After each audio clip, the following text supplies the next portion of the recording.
Dr. Jessica Higgins. Welcome to the Coupley Relationship Advice Podcast. Tim, thank you for having me. It's an honor to be here. So for those listening, Dr. Jessica Higgins is a legend. She is the host of the Empowered Relationship Podcast, which is one of the longest running relationship advice podcasts out there, one that I listen to and I recommend that you all listen to as well. She's a world-renowned relationship coach, licensed psychologist with her PhD in clinical psychology, and is the creator of The Connected Couple. Dr. Jessica helps couples and individuals transform pain and struggle into deep love, connection, and vitality. Dr. Jessica, it is an absolute honor to have you here, and I'm so excited to have this discussion with you.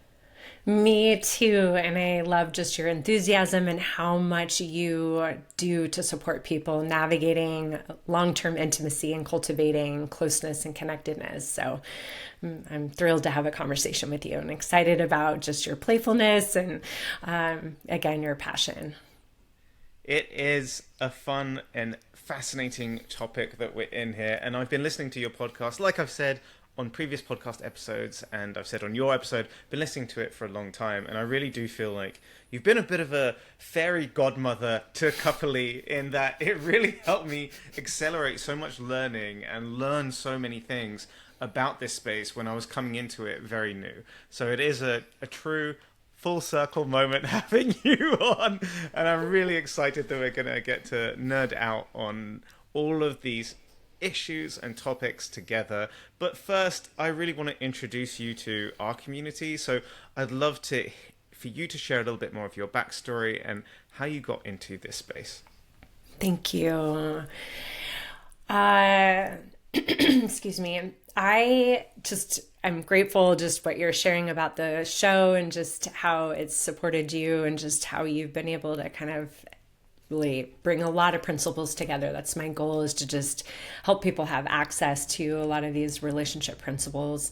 As far as my journey, many people are surprised to hear that from a very, very early age, and even in middle school, I knew I wanted to be a psychologist, and people are like, oh, you're so lucky.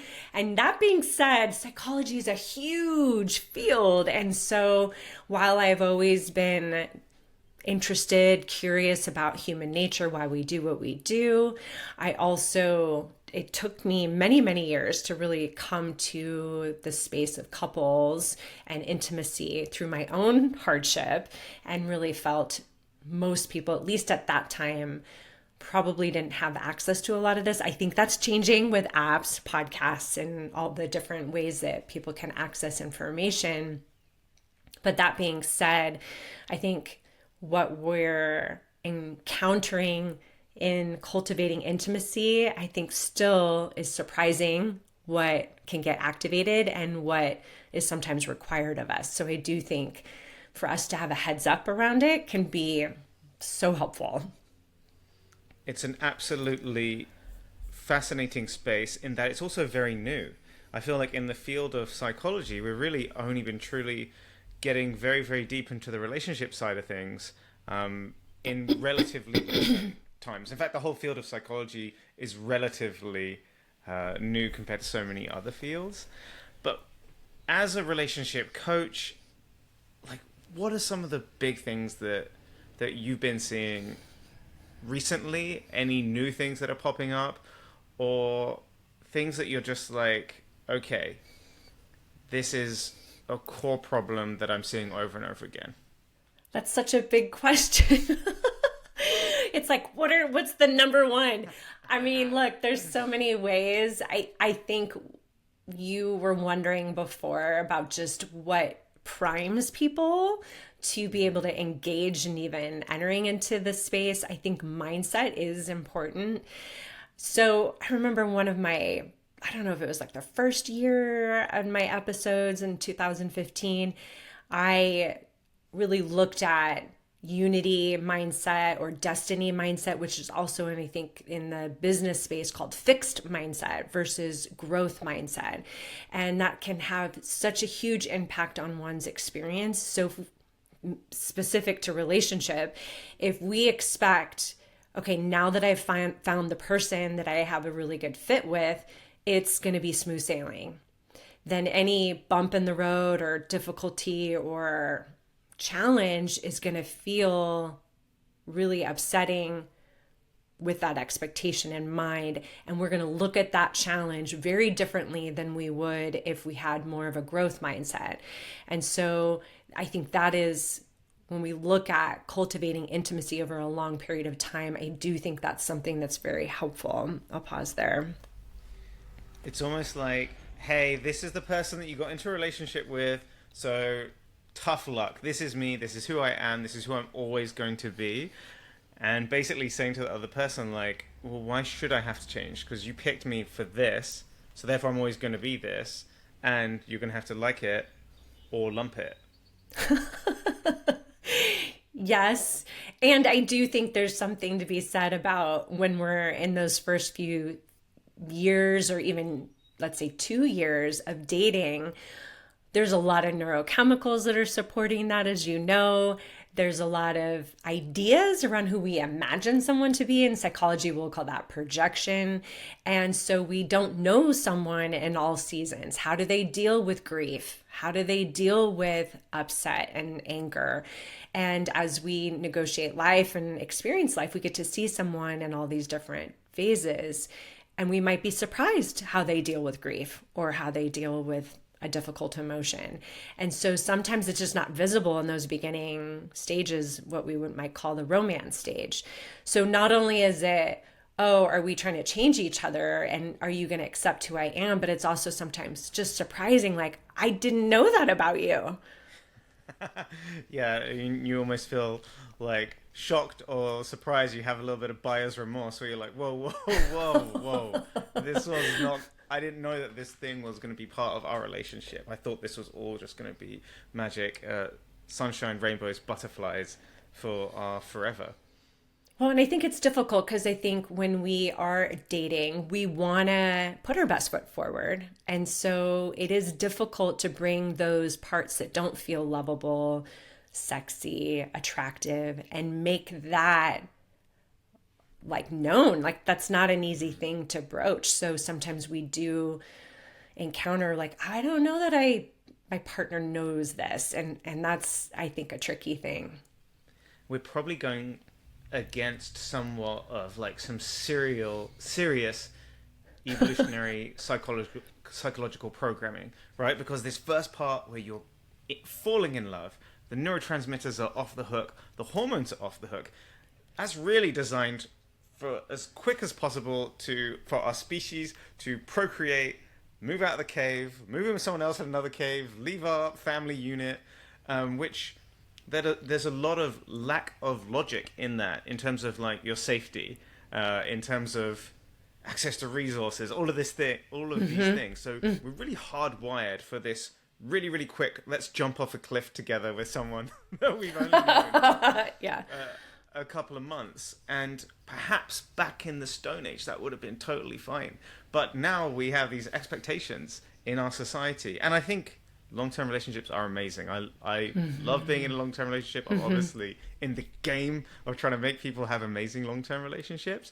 But let's not pretend it's not really hard once those neurotransmitters and hormones fade away. And it's like you say, you do get that sense of like, okay, wow, what's happening here? Who is this person now? And why do I feel like I'm needing to relearn everything that over the last 2 years was so smooth? And I'm sure you know people, I know people that will be like, oh, that means it's not meant to work out. Let's start it again. Let's start it again. Let's start it again. And so that roundabout goes. Oh my goodness. Yes. And I have the most compassion for that like experience of disillusionment, if I might say, because of what we dream for, long for, and then how we're equipped to handle conflict. And I mean conflict in a bigger scope, that we might just want different things, or we might approach something differently. And when we're living life together, that can be conflictual.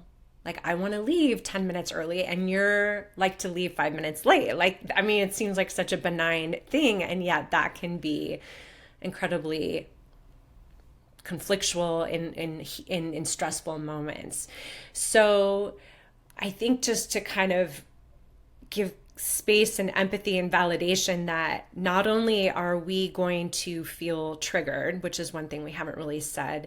So in a deep partnership, coming from an attachment perspective, meaning in psychology, there's an idea that from cradle, the beginning of life, to grave, the end of life, we are wired up for connection, to feel a sense of safe haven with another.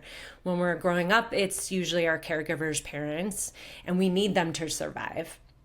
In adulthood, that romantic bond and that partnership with another, typically a spouse, is replicating that sense of haven, safety, and connection and resilience. We're stronger together when we have that sense of refuge. So we're always needing that. And when it seems like there's something that's threatening that sense of bondedness, we're going to feel it in our nervous system. That's why people are like, wow, like I'm doing and saying things that I didn't, that are not like me, or how did we get here? Or, just having all of these emotions coming up. And then combined with that, Tim, is most of us use our intellect to problem solve. And there's a lot of cultural reasons why that's helpful, necessary, and beneficial in our line of work or whatever, however we might need those skills. And yet when we're that activated and then we're approaching the conflict with a lot of, let me explain, let me describe, let me protest and tell you the error of your ways.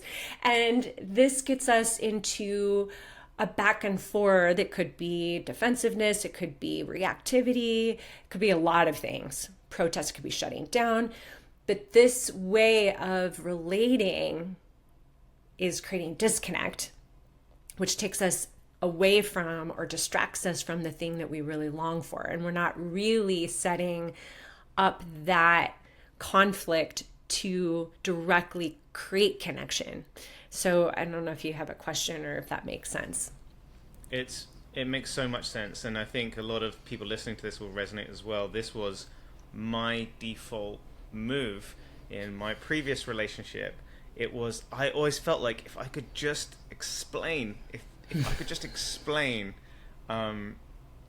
my perspective on this, which is obviously right, then once they finally get it, then we won't have any problems anymore.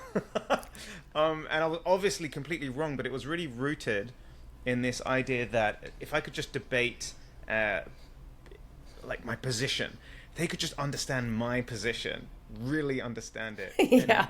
They would see that I was right. And because I so desperately wanted to be right. So, and I think it's Esther Perel that always says that, well, do you want to be right or do you want to be married? And in my case, it was true, and I ended up being right and not married. Yeah. And I think like it was the skill set, something that I was really proud of, was being able to articulate an idea and defend a position. And it always served me really well, apart from in this one area of life, which many people would say, not many people, is probably our most important area of life. Yeah, I'm right there with you. That's been much of my story too, before coming into these ideas and practices and starting to really do a deeper dive in my own experience with relating. And yes, I would take the great care in like thinking about it, contemplating it. Let me identify, let me explain. And I'm like, if I can just, and it's like perfectly laid out. Like, I feel like there should be no question, there should be no issue. And yet it did not result to any closer of connection. And even I will say, fast forward in doing the principles, I could articulate even things that, so a lot of people may hear in the couples space, to try to stay in your own lane, use I statements, describe your own experience, move away the most you can from describing the other person because they're likely going to get defensive. And so I can remember times where I was being very I would say, diplomatic and skillful in how I was communicating. And yet there was an internally, an inner world of like storm. And it's like my husband can't even hear the words that I'm saying. He's tuning in, and we all are, the nervous system. And again, in psychology, neuroscience more specifically, we have the what's called as human beings neuroception. We're feeling the nervous systems of everyone around us, and really strongly our significant other, especially if we have a history with them. It doesn't take much to get, oh, something's up with them. And so my husband's responding and reacting to whatever he's sensing in me through my microfacial expressions, my tone of voice.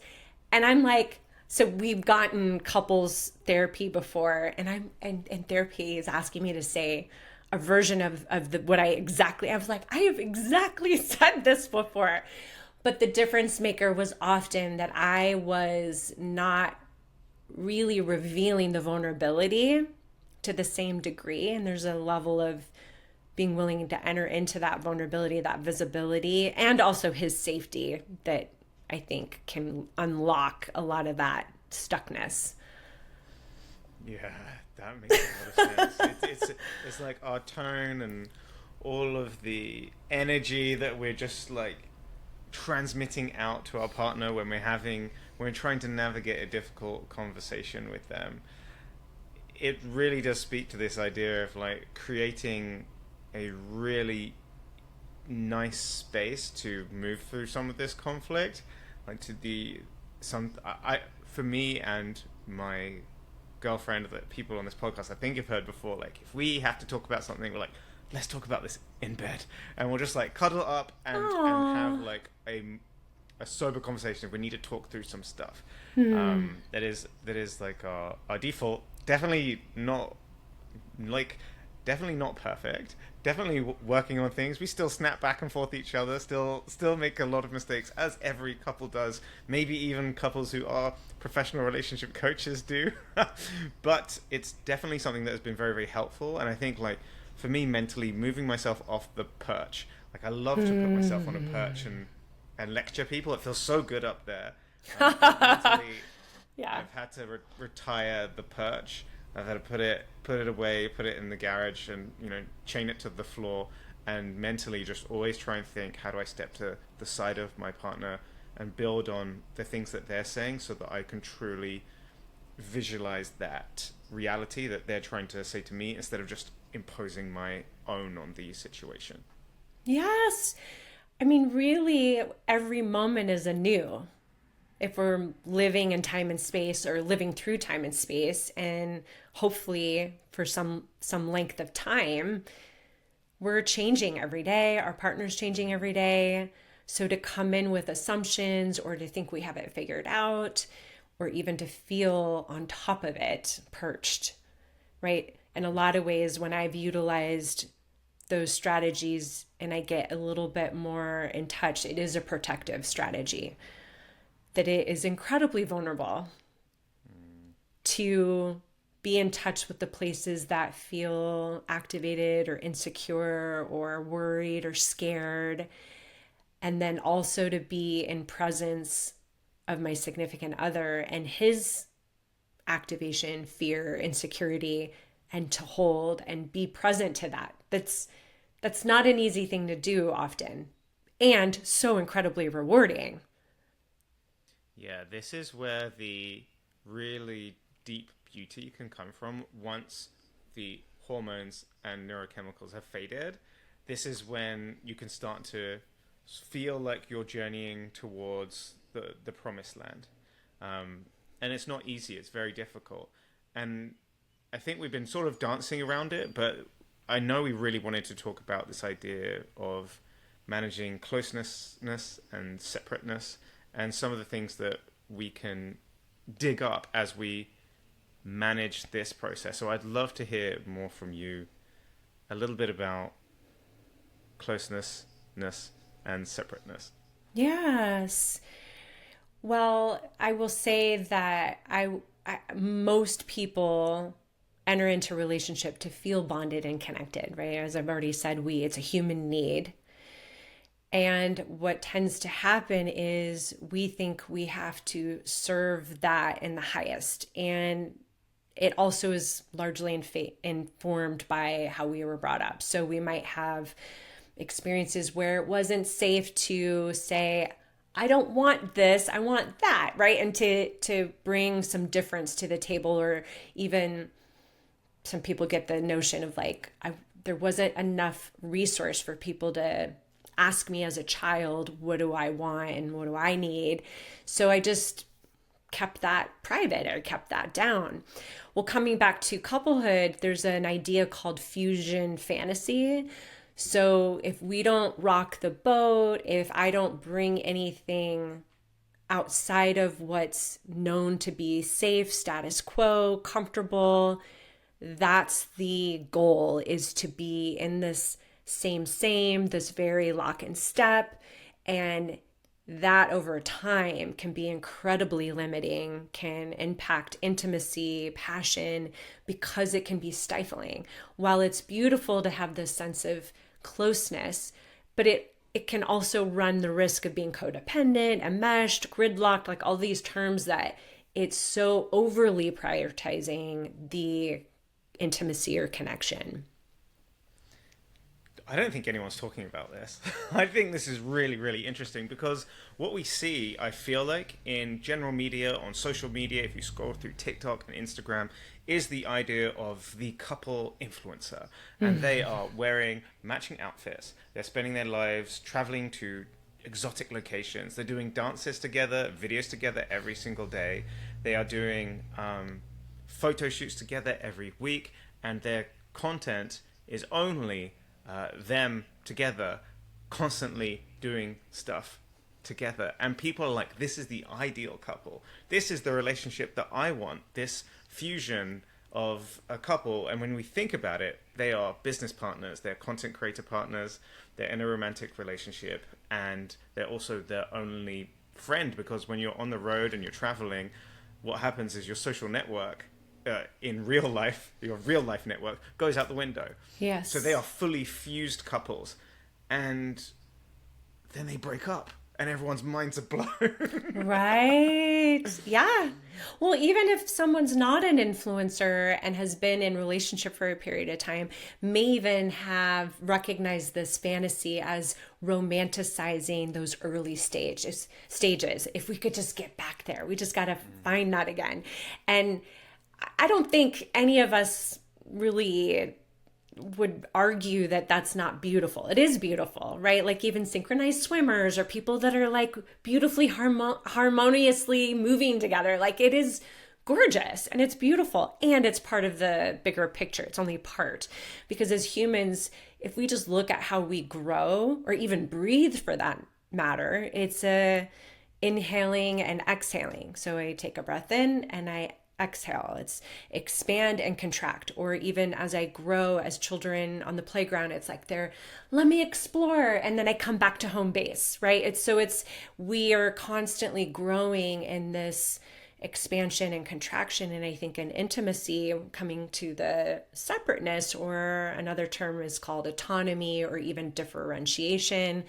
How do I hold on to myself, my unique, authentic person in this bond, so not losing my identity or sense of self, while staying connected? So the term that would be hopefully more balanced would be interdependence. So we're not fully independent and we're not fully codependent or fused. And that's not an easy thing to really hold both, because it can be conflictual. I want to have some alone time, or I want to be close and I want to spend time with you, or I want to make love, and you're working, or you've got a trip with some friends, or, it's like reaching and then saying no, thank you, or I need to go do my own thing. Like there's a research study, and they exemplified it. If you imagine a figure 8 or an infinity sign, the point of reaching for closeness and also reaching for separateness is the place of most conflict for people.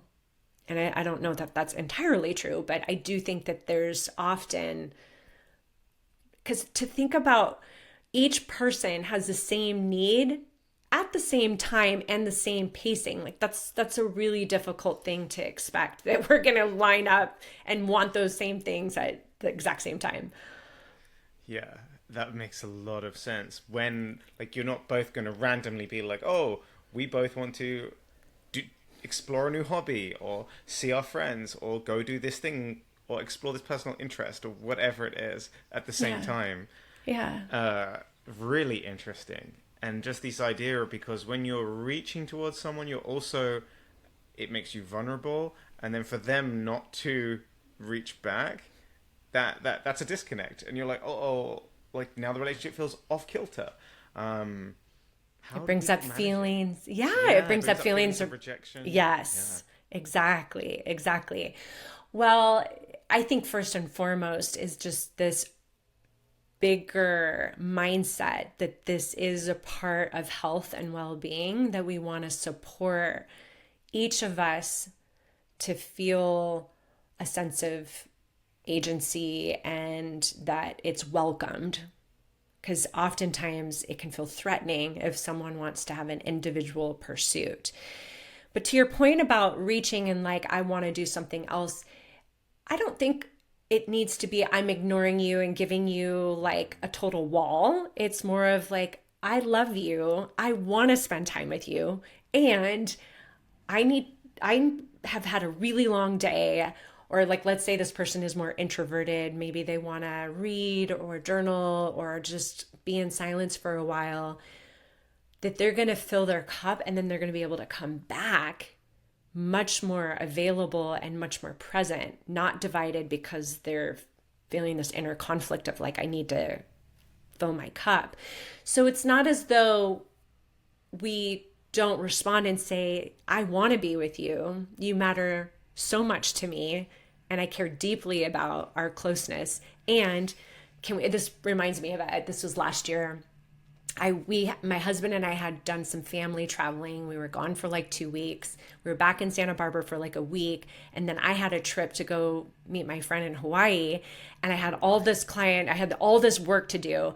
And even though we were together on the family trip, I took a side trip to visit my family. We hadn't done a lot of really connecting. And my husband was getting kind of grumpy when we were back in Santa Barbara, hoping like, oh, we can connect before you go. And I just felt overwhelmed with the amount of work. And so part of what that looked like was, well, I'm not going to be available every night to do maybe what we would normally do, but let's schedule some really concentrated time, devote to us. And I'm going to be grinding a little bit this week. So it's like how to show up for my individual commitments and also for him to feel cared about. And sometimes to be able to really paint it red and be really clear, it is responding to him. I'm not responding, but it's not, I'm going to just neglect my individual commitments and then just be who you want me to be so we don't have conflict. It's like we have to work through it a bit and negotiate. It's advanced. I think this is really advanced because I'm thinking about the people listening to this. I'm thinking about people using our app, and it's like this dance of responding with love, maintaining a boundary, still being open to some flexibility maybe with that boundary. Because if you'd have just said to him, I'm so sorry, I'm very busy, and then I'm off to Hawaii with the girls, and like, I'll see you I'll see you later. Yeah. It would have been very, very different than being like, okay, I'm very, very busy, but let's make sure that we do this together and this together. I hear you. I want to be with you too. Like that's not that doesn't feel like a rejection. That feels like a really nice, even like a deeper compromise in some ways, because you're saying like, hey, I've got a heck of a lot of stuff on, but I'm still going to prioritize you and us, but not above the things that I do actually need to do. Or get to a win-win. And to also echo what you're saying, the way that my husband raises his hand, like that's also really important. So if one raises their hand with criticism or being super grumpy, like I And we've done enough work that even if he was grumpy, I would still have the question of like, what's going on for him? What is it that he's needing? Like, let me not get distracted by the smoke signal of him being grumpy. Let me try to, because it's looking for the good, looking for the health of like, there's something important that he is trying to communicate, even if it's not, or I'm not communicating it in the most skillful way. If we can be interested in what's that, what is it that's significant? What is it that's having meaning right now? And once we can connect with that, we can be pretty efficient around, oh, of course I want to show up for you. Or, there's many examples I can pull from that on face value, it would seem like, ooh, this could get off track real quick. And I can even feel it inside me wanting to get defensive or having any type of reaction. But if I can pivot towards how come this matters to him and what matters to me, then we can get into more of a win-win, or how do we work together where it feels good for both of us. So many of these reach outs are calls for connection. Yes. And they can feel not like that at all. And like we try and talk about this in Cultivating, we use a metaphor of a ship, and it's a relationship that you build together, that it needs to be maintained. And the screws are these connecting moments. But the thing is that everyone uses like a different shape attachment. So some people use a bolt, some people use a nail, some people use a screw, some people drill a hole in it and put wood in it. It all looks different. And understanding how your partner's looks is a really, really important way of doing that. And especially for a lot of people listening to this, they might not necessarily have that self-awareness of when someone comes at you, maybe they do come at you with criticism. It's like, you know what, you just don't prioritize me. You're always busy. Yeah. And then you're going to be busy with your friends. And so I at the absolute bottom. I'm at the absolute bottom of the barrel. Yeah. And that's the frame that they're bringing. That's still a call for connection, but you've got to do a little bit of a psychological switcheroo and somehow see that when your natural instinct is not going to be to connect in that moment. Precisely. And that is difficult, extremely, extremely difficult to maneuver, and the long-term impact of trying. And look, sometimes we can't. Sometimes it's like, I am feeling triggered, I'm feeling defensive, or I don't know that I can really respond in the way that I want to respond. And we pause. And if we can get back to, I love this person, something's up for them, I don't love how they're raising their hand, and can I be in interest of what that thing is, and asking the questions that are in support of getting to those deeper layers. I mean, it's just super normal. So if we can get enough repetition where we can have some traction with this, we can be more motivated to, it's almost like some matrix moves. It's like letting the bullet go by, and it's not necessarily having it, but it's not getting super hooked on some of those initial starts, even for people that are really conscious and intentional and mindful, still can come out with some criticism or name calling, or, things that don't sound really that inviting. One example, just to concretize this a little bit, is I think 2 weeks ago or a couple of weeks ago, my husband and I had this classic conflict. And it emerges, and it comes up often, Tim, and we see it so we can get there. But I tend to want to do more. He tends to want to do less. His goal is to feel more calm and to feel less stressed. My goal is to have the best we can have. I want to optimize it. So I'm willing to put in the work to get the best result that I can get. And it reinforces whenever I put in the work, even if it requires some sacrifice, I'm so happy with the result. So it motivates me to approach things that way. Whereas for him, similarly, he feels so much better when he is like calm, and there's value in both. Neither one is better. But this can show up in, if anything we're trying to do together, I will likely want to do more and he will likely want to do less, whether or not it's planning a vacation or, and sometimes out of the gate, he's like, well, I'm not trying to go crazy, or I'm not, it's like, and he's not even being, but he's just in defense of like the thing that feels like upsetting for him. So, it's staying in the interest of like, what is it that's really matters here? Because I know I keep saying that, but that is very helpful in these times of conflict. And especially if we come back to the idea of separateness and closeness, if we're feeling antsy, if we're feeling this same, or just to even hold, even if you don't bring the different thing into relationship, just to even be aware. Like, I'd rather have sushi than Italian tonight. Like, just to even be aware of it, so we don't always damp down, just to have that kind of synchronicity or that synchronized way of being. Because again, over time, that's just going to create a lot of doling and like stuffing, and we're going to like at some point get to a place, either blow up the relationship and break up, or just like, this doesn't fit me anymore. No doubt it doesn't fit you anymore, because you haven't been bringing yourself to the table, right? Like it's not fitting anymore because I haven't been doing the work for it to be an expression of myself or what really matters to me. It's hard. What are some of the beginning things that couples can do to start to bring this into their relationship? I think a lot of people might have never thought that any separation in relationship is healthy.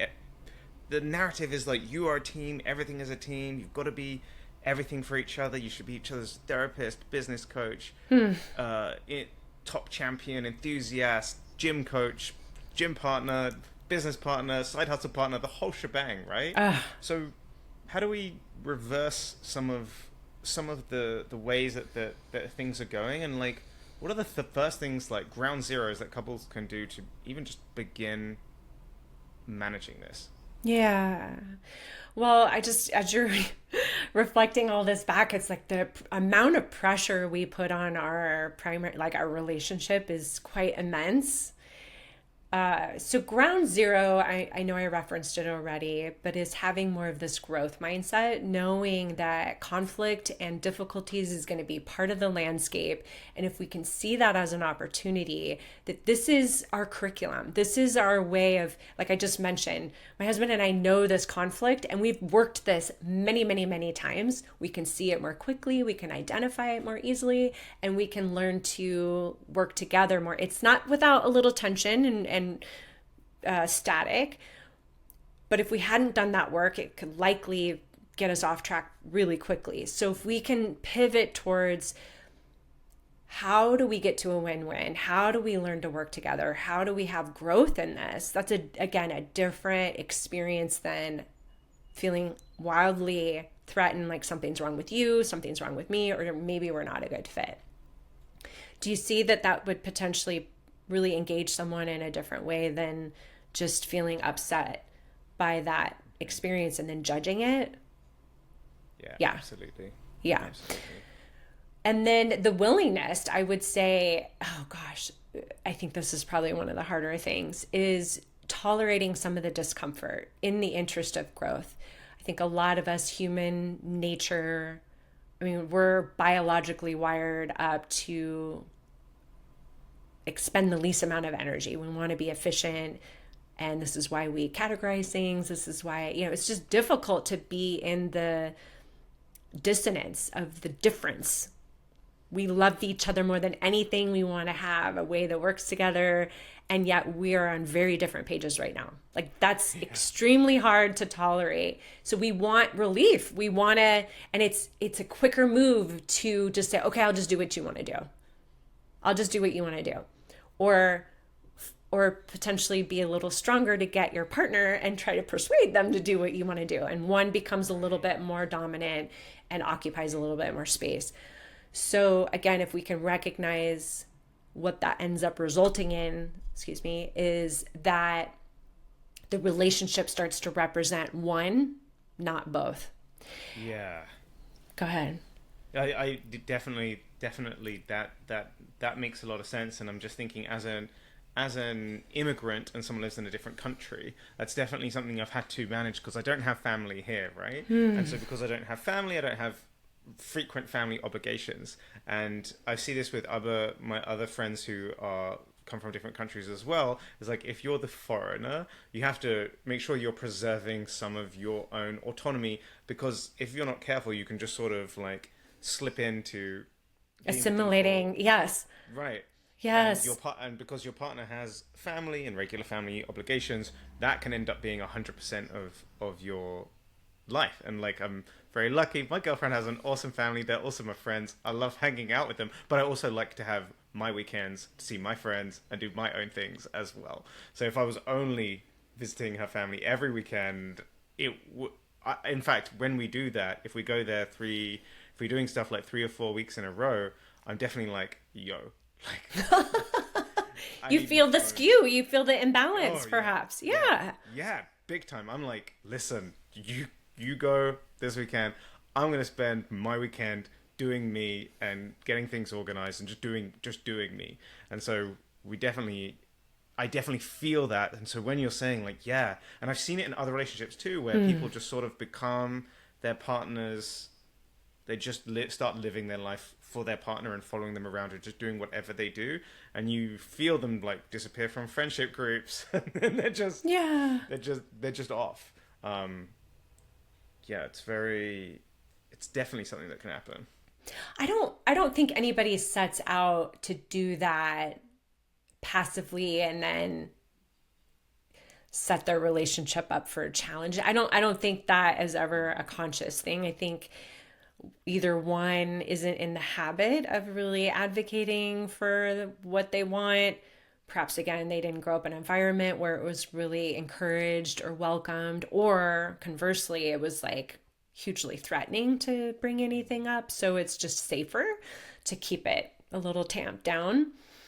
And so it's likely the person who's defaulting towards following has really good intentions. But again, over the long term, it's not going to feel very aligned.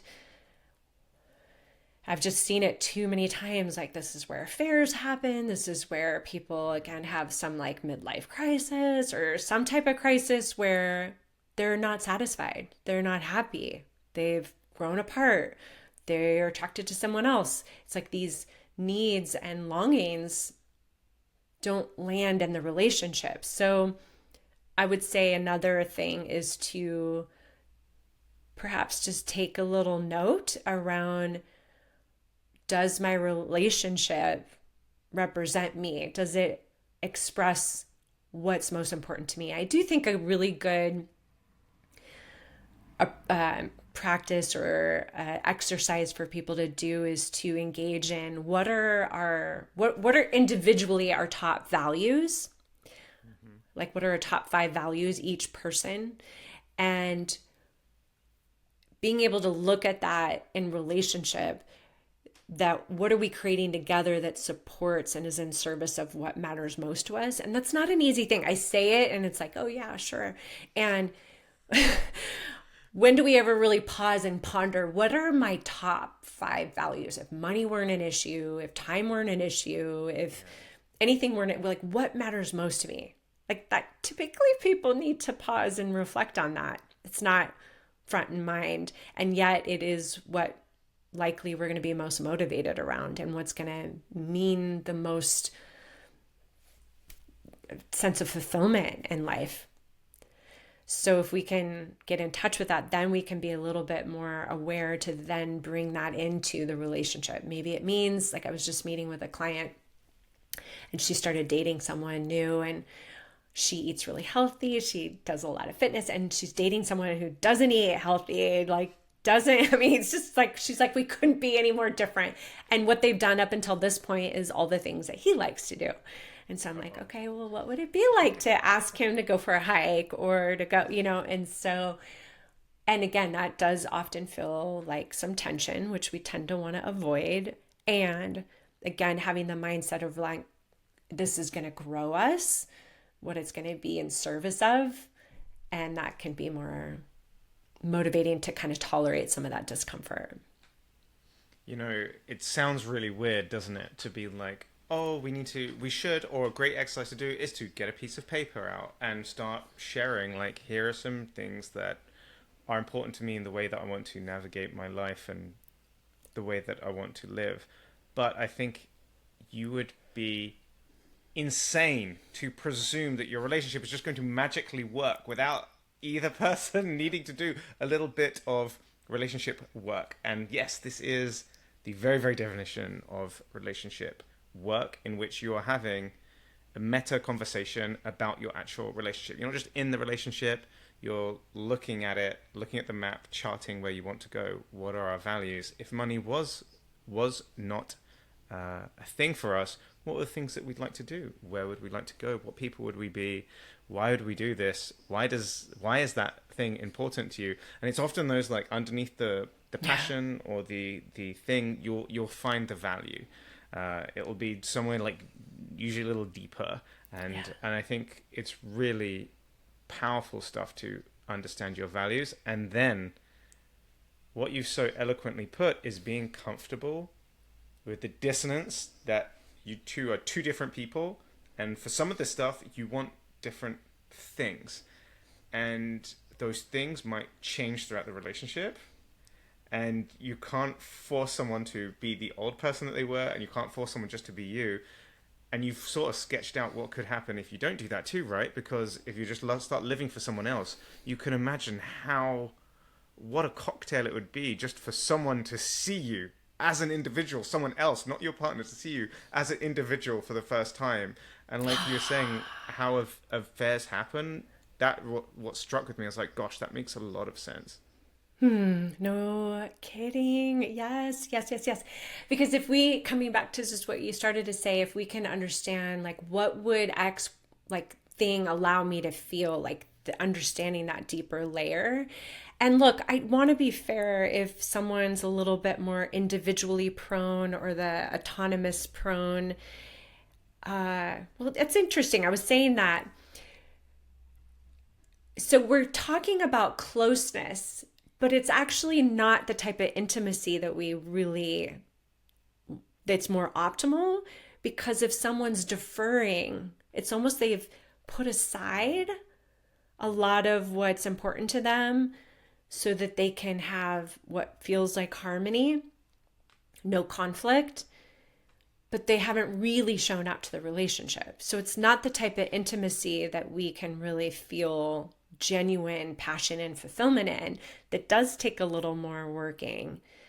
Because what I was about to say is like, in defense of someone who's a little bit more even like avoidant tendencies, likely it hasn't been welcomed. Like I said, it hasn't been safe. It hasn't felt comfortable to reveal or make those things visible. So to start small, right? Like, I'm not as comfortable saying what I want, or I'm not sure it's going to be appreciated or valued or included. And so it's a little bit different for me. And I want to start practicing it. So can we be gentle, or can we go slow? Like, I think taking those baby steps would be helpful. So I'll pause there. I don't know if you wanted to comment on any of that.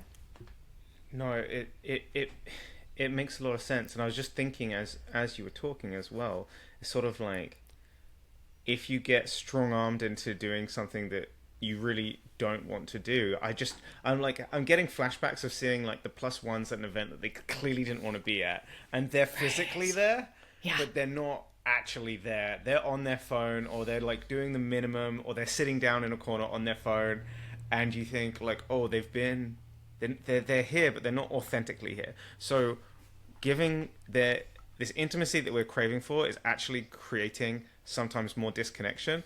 And in that case, it might have been better to be like, you know what, you're obviously exhausted, you need your downtime, like, go relax, I'm gonna go to this event, you can pick me up at 12, like, don't worry about it, versus being like, no, we are a couple, I want you to want to go to this thing that you obviously don't have the energy nor inclination to go to. Right? So well said. Yes. I mean, I reference this so often, but I just find it fascinating. I think it came out of the Gottman Institute, and that every couple has at least 7 irreconcilable differences. And I don't mean irreconcilable in the sense of the court of law, like, oh, divorce material. I'm talking about just differences. You have the spender, the saver. We're watching Ramit. I don't know. He has this show on Netflix. It's called How to Live Your Rich Life or something. And there's these couples and just people and how much shame people have about money and how they don't talk about some of how they negotiate. Like one holds all the money and it's not transparent. And so there can be a lot of conflict around. I mean, money can be money, sex, parenting. There's a lot of things that it's makes really visible, some of these things. But the introvert, the extrovert, the one that's on time, the one that's late, the planner, the more spontaneous one. There's a lot, the one that's more expressive, the one that's more contained. Like all of these things can be on face value conflictual. But if, to your point, over a long term, if we honor the goodness in both, we can start to learn from each other and we might come a little bit more to the middle. Likely we'll still have our differences, but if we can work together, not try to change each other, to your point earlier, how fulfilling that we get to exist and co-create and both feel good about our solutions. Like it's workshopping. Like we don't think we always have to do that in a relationship, but we do often. And you get so much reward out of it. Like I love the way my girlfriend thinks so differently to me, but I love the way she thinks. Like I love how introverted she is, how detailed she is, and how she's able to get into the nitty-gritty of so many different things where I'll like slide along the surface. And of course we have our conflicts, but she's learnt to love some of the differences. Like we had a thing yesterday where I was giving away some chairs on Facebook Marketplace. This lady came to pick them up in an Uber, and the Uber wouldn't put the chairs in the back of the car. He just was being really mean to her, and she was like English was her second language. She was getting upset, and she was getting visibly upset, and I could tell that this guy was just being a dick. Mm-hmm. He left her, and so I said, "Listen, don't worry. Let's have a cup of tea. We'll get you another Uber. Like, it's gonna be okay." We sat inside, had a cup of tea, and my girlfriend's like, "I thought you were just giving away the chairs. Like, weren't you supposed to like put them out the front and like have someone pick them up? Like, why is there a lady downstairs? Why is that you having tea with this old lady downstairs?" That's awesome. And this lady, her daughter, it was her daughter that was organizing the Ubers, who was in LA, so she's in a different country. We're in Canada. Wow.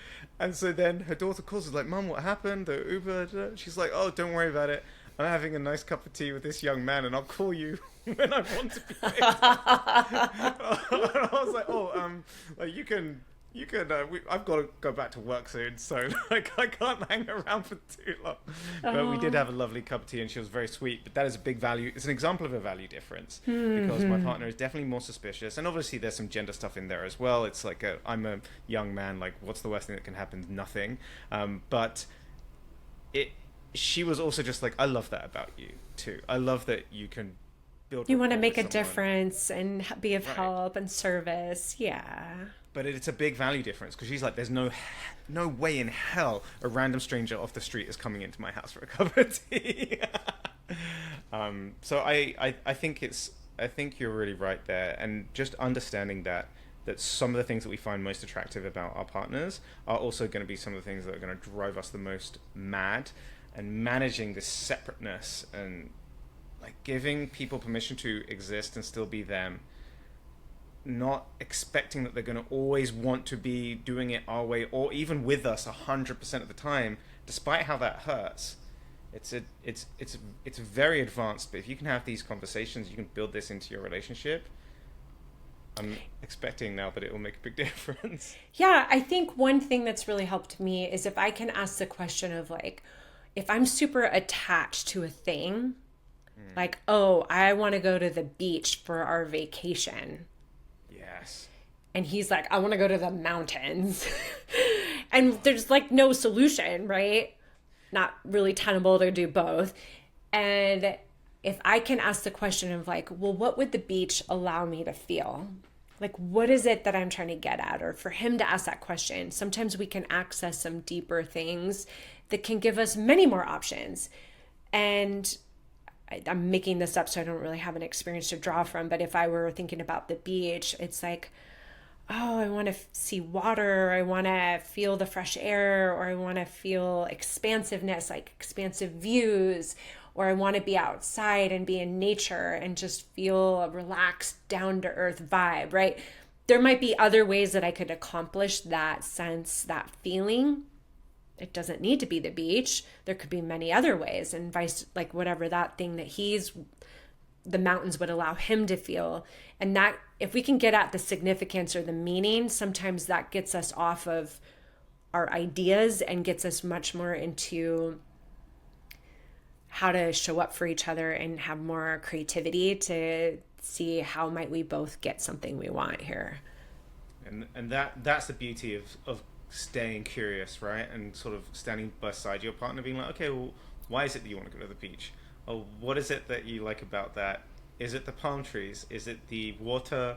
Is it laying in sand? Like, let's get a little bit deeper. Or is it just a feeling of Is it just a feeling of laying on the beach and being with other holiday makers?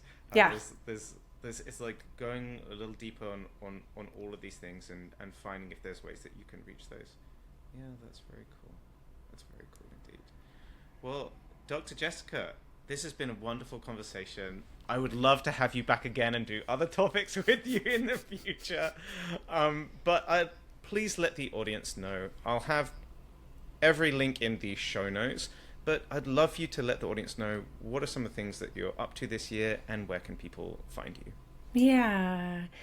Well, I would say the biggest resource that you've already mentioned is the Empowered Relationship podcast. And Tim, you've been a guest on the show, and I loved our conversation. So people can find that episode on Empowered Relationship podcast, wherever people get their podcasts. And my website is drjessicahiggins.com. And I currently have a wait list for coaching, working with couples and individuals. And I'm recrafting my offers. I have a few courses on the website, and I'm reimagining how I'm going to show up for people. And I'm working on a new website. So I imagine it might be retreat related or something else. So I guess that retreat will have at to the be. Beach? Will it be a beach or a mountain retreat? That's You're the question. listening so well. Exactly. Yeah. But I love supporting people in learning how to get out of these disconnect patterns that beat people up, right? Like feeling so misunderstood, speaking different languages, and just running around in circles. So helping people learn how to find each other and create more of these connections in a way that feels really fulfilling and enlivening. So amazing. Dr. Jessica Higgins, thank you so much for your time. It was really wonderful to have you on the show. Thank you for having me, Tim. It was a blast. I love what you're doing.